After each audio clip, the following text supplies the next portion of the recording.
Yeah, what's poppin', guys? You got your boy Nandra here. Welcome to another video. So as you can see from the roulette, I'm playing some of this Dragon Canyon deck that I really love playing. So if you didn't see the accompanying video for this, or rather the prelude video for this, definitely go ahead and check it out. But for those of you in a hurry, let me just go ahead and show you guys a quick condensed look, a quick condensed look of what it is I'm playing with right now. So this way you have an idea of like what it is to expect when you're like watching these games. So the deck is really cool overall. Like I didn't expect it to be nearly as good as it was, just because like it was something I built in like 5 minutes, like just like a quick like homebrew or whatever. But I should have known that was good, just because like I had Kiri play it, and Kiri doesn't play Dragon at all, and Kiri was having success with it. So it should have been like a tell to me that like, oh, this deck is actually a lot better than I think it is. So this first game is gonna be versus Forestcraft. So I'm gonna be showing you guys all 4 games. All these games were pretty interesting overall. Like I said, I really like playing them. For this first game, I'm going first. I go ahead and I keep the staircase, and I keep the Sybil. I keep the staircase and the Sybil just because like these are kind of like I guess like all-rounder cards that are like relatively safe for me to keep. The staircase is safe for me to keep because I can just go and play it on one, just like forget about it. The Sybil is relatively safe to keep, but it's a little bit more questionable, just because this means I have to see early points of interaction in order to not fall behind. But I'm playing less late game than most like typical Dragon decks, so that's still fine, and there's still like a strong chance of me finding early game. If I find the early game, then the Sybil keep's always worth it. I pick up the Ella, making this almost instantly worth it. I now just need to find a turn 2 and a turn 4. I pick up the Oracle, so now I have a turn 2. Now I just need to find that turn 4. Alright, so he passes on 1. Now when he passes on 1, from his mulligans, we can see that he only kept one. We can see that he kept 2 cards. So because he passed on 1, I now have to wonder exactly what it is that he is. Like we can maybe assume that he maybe kept like an Airbound Barrage, although I don't know why you keep that versus Dragon. That's whatever. So I go ahead and play the Oracle, which means I now have my turn 4. So I go ahead and I play Rahab on turn 3. I pick up the Salamander as well. Because he passed on turn 2, I have to assume that he's either Saha Neutral Force or a Roach combo. He turns out to be Roach combo because he plays out the Goblin Mage, which is fine because like I'm not really like worried. So here I go ahead and I pick up the Fervor. The Fervor is amazing here. Like the Fervor just like lets me like step on the gas button, because now I've double ramped. I'm going first. So when you double ramp, you go first. You're effectively like 3 mana ahead of your opponent, which is already very good. Because I also pick up not 1 but double Dragon Canyon here. So it doesn't matter whatever it is that he wants to do next turn. I'm always playing the Dragon Canyon. I'm playing the Dragon Canyon just because like I can start like mounting pressure on him. I can start like mounting pressure and getting further and further ahead of him. Just because even if he has the EPM here, it doesn't matter. Like I have the Sybil in my hand. The Sybil is a nice backup plan. Gives me a little bit of healing to offset the amount of damage that he wants to do to me. So effectively, yeah. So like this turn, I'm gonna get you to basically like take a turn off in terms of like direct tempo, as far as it is like like concerning like his board state, but just like developing and not really caring what he's doing to me, because like even if he hits me in the face, I'm only actually taking 1 damage just because the Sybil's gonna heal me for 3. So here his best turn, his best play is to play out the Fina here. He plays with the Fina, then he has a 5/1 and he has a 4/3. Like it dies to Breath of Salamander, I'll be able to get a dragon, but that means I have to take a turn off. Like I take a turn off to not develop and to clear, which means I'm never going to clear it, which means I'm going to leave one and or both of them in play, which means that'll be good for him. That should be great for him. But he doesn't do it, and instead he makes a mistake.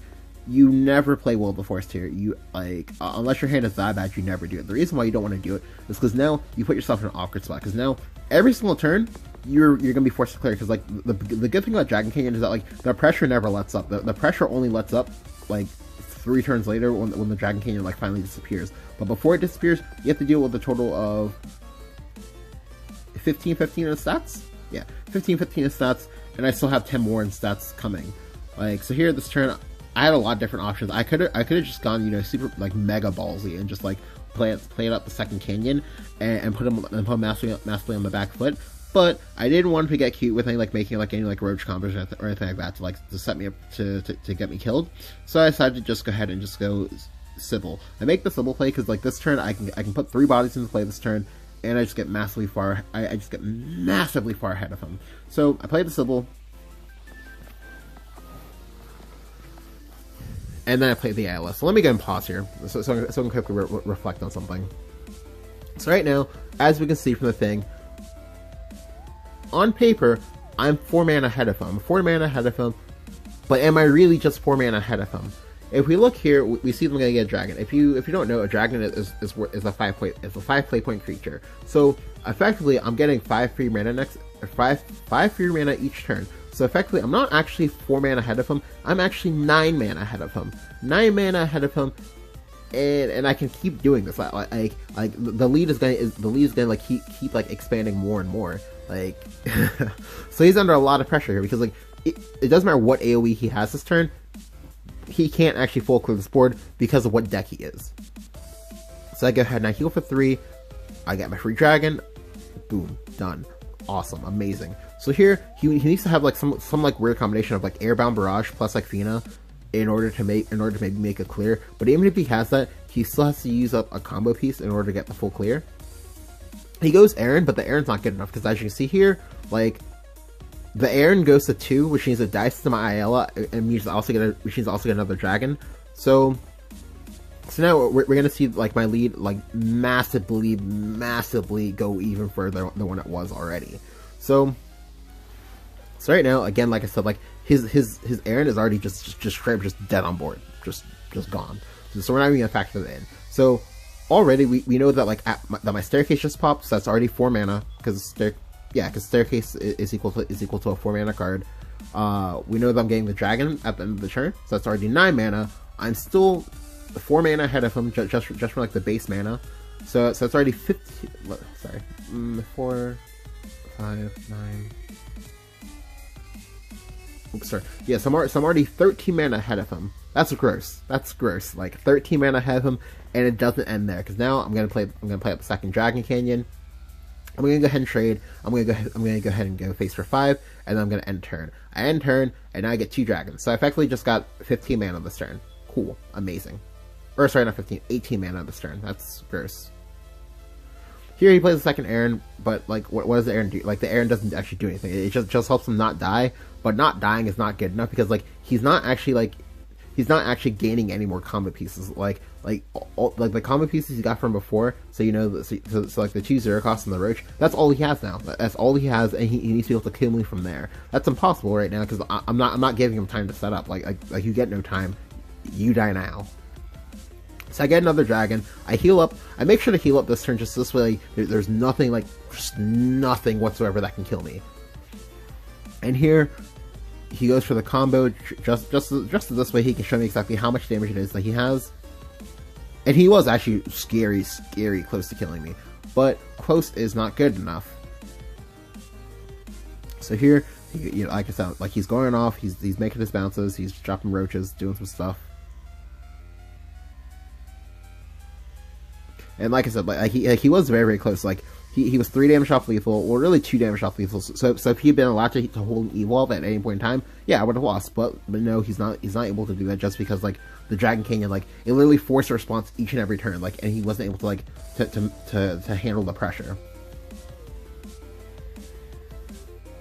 Yep. So that was the first game. So after that game happened, I was like, okay, cool. This is just like great. This is amazing, and I decided to keep playing. Just because, like, for me, like I said, like I got really tired of like people just memeing that like Dragoncraft doesn't play any actual like dragons or anything like that. So I mean, at one point that during that game, I had 3 different dragons in play. So I'm just saying, let there be dragons. So for this game, I'm versus Shadowcraft. So I didn't exactly know which Shadowcraft deck to face, or sorry, which Shadowcraft deck I was facing. And to be honest, like this deck, I don't think it has a good NEP matchup. Granted, NEP isn't really that popular, but I have a way of attracting all these like unpopular decks. So I didn't know exactly what it was I'd be facing. I believe this game I'm also going first, so I'm gonna go ahead and keep the Sybil. But I'm gonna get toss back the Singer. I'm gonna get toss back the Genesis Dragon. However, Genesis Dragon is gonna be very core to winning this game if in fact he is in fact NEP. Additionally, he could just be like mid shadow. If he's mid shadow, I'm like fine, just because I put in more stats than he can put in, which is kind of gross but kind of cool at the same time. So I have a 3-4-5 curve. I just need to find something to play on 2. He passes on 1. Let's go and pause here to see how many cards he redrew. He redrew 2 cards, so we have no idea what it is he has in hand. So I'm just going to play up the Oracle. So here, when he passes on 2, I get kind of scared because I have no idea what it is he has. Like, I'm kind of freaking out. Okay, maybe he's Nep. If he's Nep, that's like terrifying for me. Here he plays with the Starforged Soldier. So this moment was like pretty PogChamp. Like this is just amazing. All right, so ordinarily his Starforged Soldier would just straight up just like stonewall me this turn, because it would have meant that I would have had to take a turn off and make a whole bunch of like suboptimal plays to let me like kind of get back into the game. But because I pick up the combination of both Singer plus Blazing Breath, as you can see here, what I'm going to be able to do is I'm going to be able to play the Singer, reduce Blazing Breath to 0, Blazing Breath this guy, bump in, go ahead and now have a 2/4 ward and a 4/4. Now the 4/4 is terrifying for him, because like the best part about this is that like none of these units are evolved, and if anything sticks, I'm just gonna evolve it into the face. Like I'm not gonna, like all of my evolves in the shadow matchup, they always have to go face. Like I don't want to make trades there. I'm not making trades. So he plays Lurching Course plus Demon Eater. He wins the 50-50, gets the best possible snipe, which is fine. Like, that's whatever. Like it's annoying, but it's whatever. So here, this turn, I'm just gonna go ahead and play Sybil, and here I'm gonna make a very, very aggressive evolve, because like I said, like I'm not making trades. Like there's no me playing the trading game. I'm just gonna be going aggressive, because like I still don't know what shadow deck he is. He could easily be 2-3-7-8 Nep. So if he soul squashes me or anything like that, I want him to always be soul squashing something that already hit him in the face, which is why I'm making the evolves I'm making. But here he plays with his full hand, then he plays with the Atomy, like, oh, okay.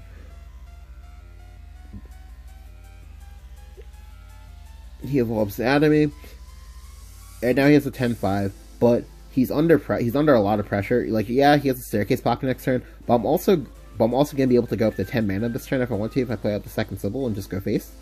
But here I pick up the Salamander. Picking up the Salamander is amazing, because now I can just go ahead and Salamander and go face. The balance does hit me, and so I'm not going to evolve. I'm not evolving because he's gonna draw 3 cards, and I want him to give me another evolve point. If he wants to have Soul Sparcher, that's fine. It's whatever. I don't care. But I want him to give me another evolve point. I also know.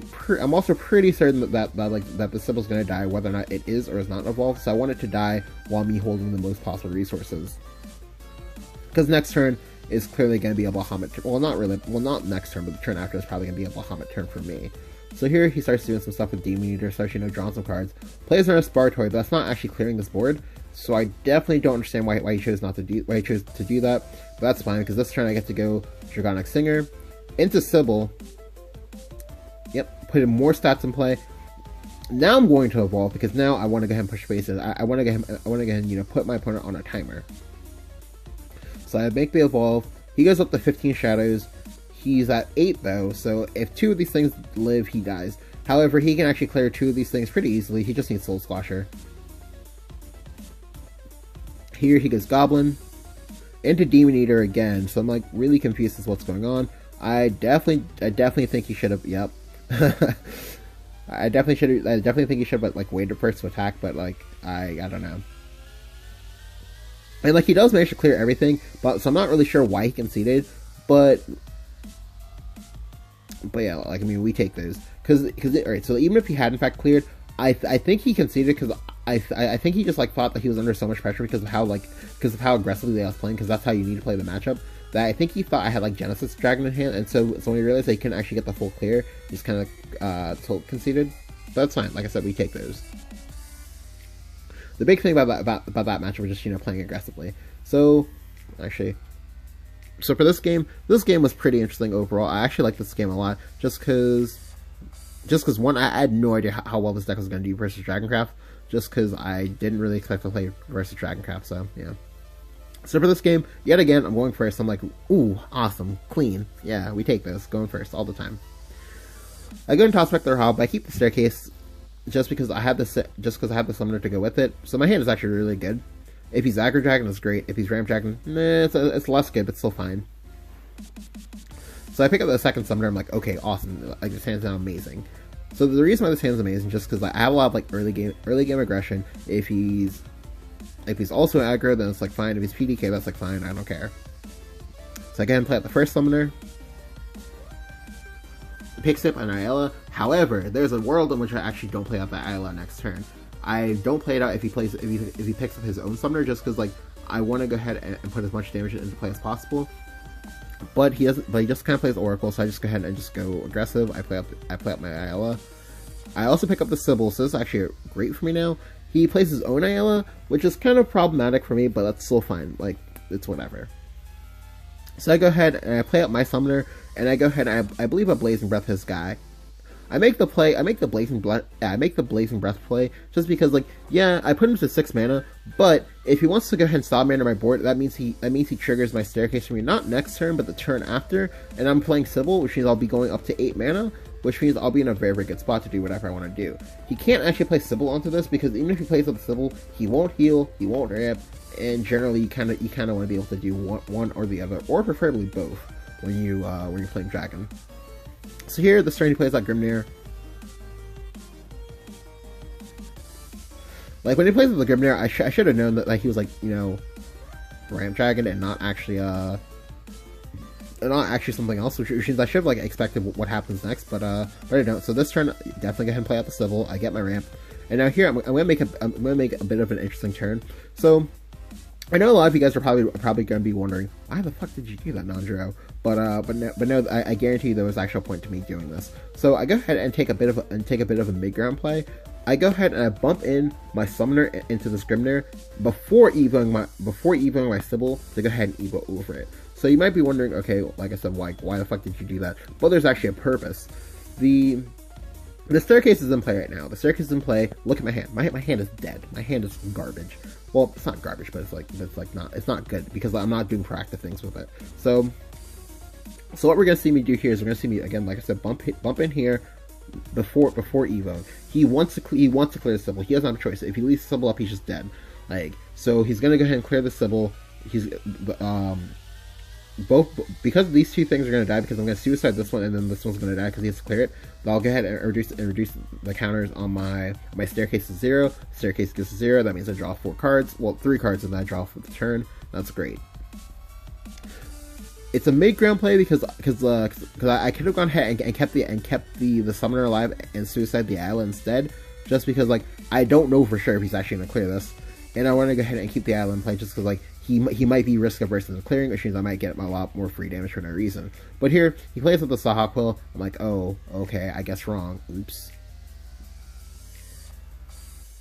Yeah, because here, like I said, like he gets a full clear, which makes me feel silly, because like if I like realized that he was gonna be able to Saha Israel me, I definitely would have gone ahead and taken the 1 extra damage. But this is fine, because this turn I pick up not 1 but double Zernitra, and this is amazing actually. So we just saw him use a Saha Israfil, and the only way Dragon deals with white HP boards is if they have Saha Israfil. So because he's down 1 Saha Israfil, and because he's going up to 8 mana. What I can do to him this turn is I can go Zernitra, evolve the Zernitra, drop it like it's hot, hit him for 3. I have 13 damage in play, and that'll be very, very terrifying for him to deal with, just because like I can do the same thing next turn. So you're gonna go ahead and see me make the play, because if these 2 dragons live, he dies. Like, he's just straight up just dead, and he doesn't have the ability to go Saha Isra, because like, if he does, well, cool. You got lucky. You had a very, very powerful top deck. But if you don't have it, and there's a strong chance you won't have it, because like having both of that in your top 10 cards is super unlikely. But here he has Blazing Breath. I'm like, okay, all right. Then he has to evolve this guy to trade into my dragon, which probably felt like awful for him. Like, because he ramped, we know that he's gonna play Bahamut next turn, but that's fine. Because this turn, what I'm gonna do is I'm gonna go ahead and make a checkmate. I'm gonna go ahead and go Blazing Breath on a 6/1. I'm gonna play the second Zernitra, get another dragon. Now he's at 3. So if he Bahamuts, he dies to the double scythe in my hand. If he doesn't Bahamut, he's still dead. Hell, even if he just tries to make a mid-ground play of playing Israfil and just saying that I don't have the damage, he's still dead to the Scyther. So that's just like super checkmate for him. Now, granted, he would have won if he had pulled out his if he had been playing queen combo and been able to queen combo me, but like that's a super far-fetched out, because that requires him to have 3 very specific cards in order to win. Like cards that we can safely infer are probably not in his hand. But yeah, like that was definitely just, you know, a very good game, just because like I'd actually said this in the past in TOTG meta, but like Zernitra is actually very insane in the Ramp Dragon mirror, just because like you get so many sets at once that if you get to do it on an either naked or near naked board, you probably win that game as your opponent can't Bahamut you in response. So this last game is going to be a game of the Dragoncraft mirror. Again, I don't really know what my opponent is playing for this game. That's fine. I get to go first yet again, so awesome. Yay me. Going first these. Alright, so I could have kept the Zernitra, but I choose not to, because I'm already going to make a greedy keep. I keep with the Fervor. So Fervor keep in the mirrors, like, is pretty good. Like, if you pick up the Oracle, then you're just like living. I pick up the Oracle because I'm clearly a true Dragon player, and so next time we're going to get an Oracle, I have to find a turn 3 play. Even if I don't find a good turn 3 play, I can still just go ahead and, you know, Oracle and then play the Fervor on 5 mana, and just, you know, be winning.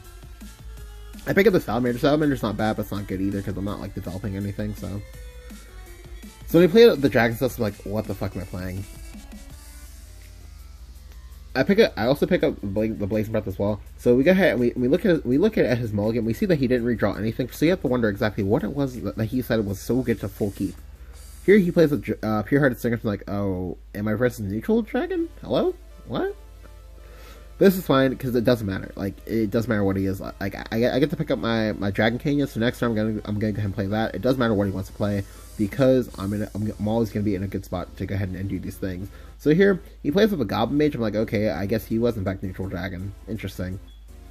I go ahead and play at the Canyon. So playing at the Canyon is good just because, like, he has to answer this. Like, he has to play Sybil. He has to go ahead and, like, answer this and, you know, not do anything aggressive. But instead, he goes really ham and does this. Yeah, I don't know.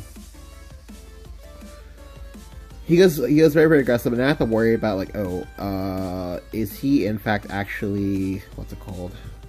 Is he in fact actually Dragon UTK? But here we're gonna see me make a misplay. So all of his like his board state really confused the crap out of me. So I'm gonna take the some like psychological damage, and I'm gonna go ahead and misplay. Partially because I kind of forgot that my Dragon Canyon was not a Polyroar. So I'm going to play at Sybil. I'm going to play at the Isla as well. I definitely needed to not do this. I definitely need to just play at the Sybil and evolve the Sybil and go ahead and do that. Just so this way he has a very awkward turn clearing this board. But like I said, I'm a bonobo. Even when I play at the Isla, like, I had the option to make a better trade. Like, alright, so because I play at the Isla, like, the correct play is to actually go ahead and evolve the Isla to trade it into the Gobu. The reason why you want to make that play is to salvage the fact that you made a bad play, and so this way you can still get your dragon, because, like, I guarantee you a 2/2 is not nearly as good enough as a 5/5 would be, so it's better if the 2/2 just isn't here. But like I said, I'm not thinking about it, and I go ahead and I make like bonobo plays because I'm a monkey. I don't know. So I will get to go ahead and heal, but like I'm losing that. I just lost 5 mana for no reason. Like that's not good, because like as you can see from my hand, I have AoEs, but like that's not good. I think I'd rather just have the creatures. So here I get myself Breathless Salamander, which is fine. Because here he evolves again. I'm like, what is he doing? Alright, so he drops me down to 12, which is kind of suspect on my end, because I can still die here actually. But when I pick up the double Sybil, I'm like, oh, okay, JK. I thought I was gonna die, but in reality, I'm just living. So this turn, because he's on 7 mana, and because I have no idea what the hell he's playing, I know that this turn is gonna be a turn where I just drop the Baja like it's hot. I drop the Baja like it's hot because I want to deny the card draw. I also want to just bring this game to a close. I want to bring this game to a close because again I have no idea what he's playing, and the Bahamut is the okay. Well, I don't care if you're playing a weird deck, just get it out my face answer. So I'm just gonna drop the Baja. It's fine because the only way he can actually clear this Baja is if he has either Scyther or if he has Lightning Blast. Or I guess DoD or Execution can do it too, but those are more unlikely. He has the Scyther, which I can expect. I expected it to happen. It's fine. He plays with the Oracle here. Then when he realizes he's going to overdraw because he forgot about his Star Phoenix, he plays the Blazing Breath in order to make sure he doesn't overdraw, which is fine. I can respect that. So now this turn, what I'm going to do is I'm just going to hit and just go double Sybil. I go for the double Sybil here just because I'm probably not gonna get to do it ever again, and I want to be able to just heal up for 6. Like I have no idea what he's playing. I literally cannot stress that enough. So I go ahead and do this, and now most likely one of these Sybils are gonna live. If he can clear both, but if he clears both, he has to spend so many resources to do it. That's probably not worth. So here he's second Breath of Salamander into using his third Breath of Salamander. I'm like, okay, all right, that's a play you can make. All right, so now this turn I'm just gonna go ahead and go Fervor, and now I'm gonna make a bit of a questionable play. I go for Singer, and to be honest, there are several different ways I can go ahead and choose to cost reduce this Singer, but ultimately I believe what I chose to do was I chose to cost reduce the Genesis Dragon. Yeah, I chose to cost reduce the Genesis Dragon just because I know he's playing like a lot of like 2/2s and whatnot, and for this turn I wanted it to be that like if he played I wanted it to be that if he plays like Saha or something like that, if he goes like say Saha Lucy to heal or something like crazy like that, or maybe say Saha Zeus. Ideally I wanted it to be like Saha Zeus, that he might go ahead and evolve the Saha to go face with the Zeus, which in that case just lets me go Blazing Breath on his now 6/2 into Genesis Dragon go face.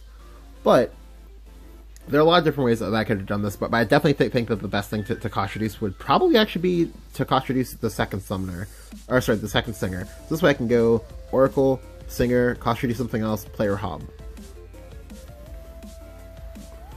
Well, but like I said, there are a lot of ways to do it, and because I hadn't actually like thought about it in detail, I just decided to cost reduce the biggest thing in my hand. So here he has Blazing Breath. I'm like, do you have the second? Wow, he has second Blazing Breath. I'm like, okay. So far we've only seen my opponent play a lot of like creatures that just replicate themselves, but not actually do anything else.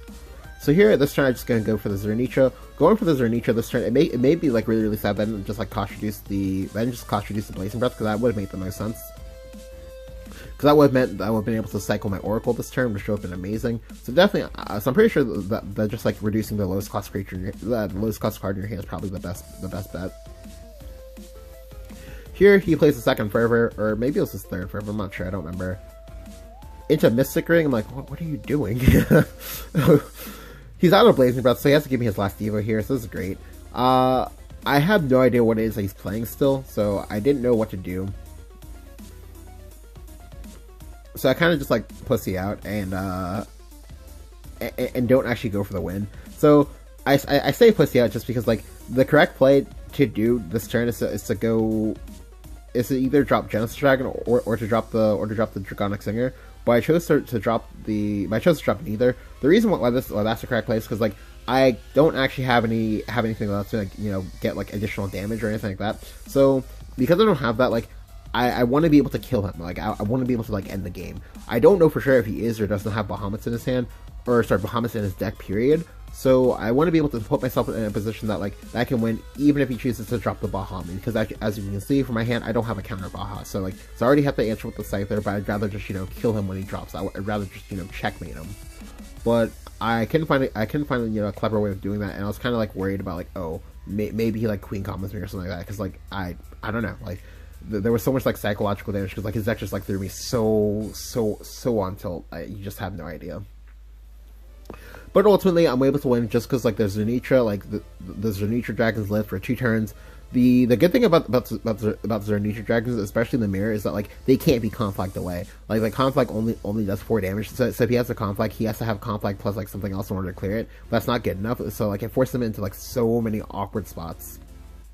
Yeah, like I said, like these games were a lot of fun to play. Definitely gonna try the deck out yourself if you have it, which I imagine you probably would, because like most of the parts of this deck are actually pretty cheap. Like the only legendaries to play is like the Sybils, the Zernitras, the Bahamuts, and then like the Zeus. The Zeus can easily be a Genesis Dragon. That'd probably be better. But yeah. If you enjoyed the video, go and leave a like. Go and hit the subscribe button if you haven't. Let me know what you think of Dragon's Den down in the comments below. Do you like it? Do you hate it? Do you love it? And yeah.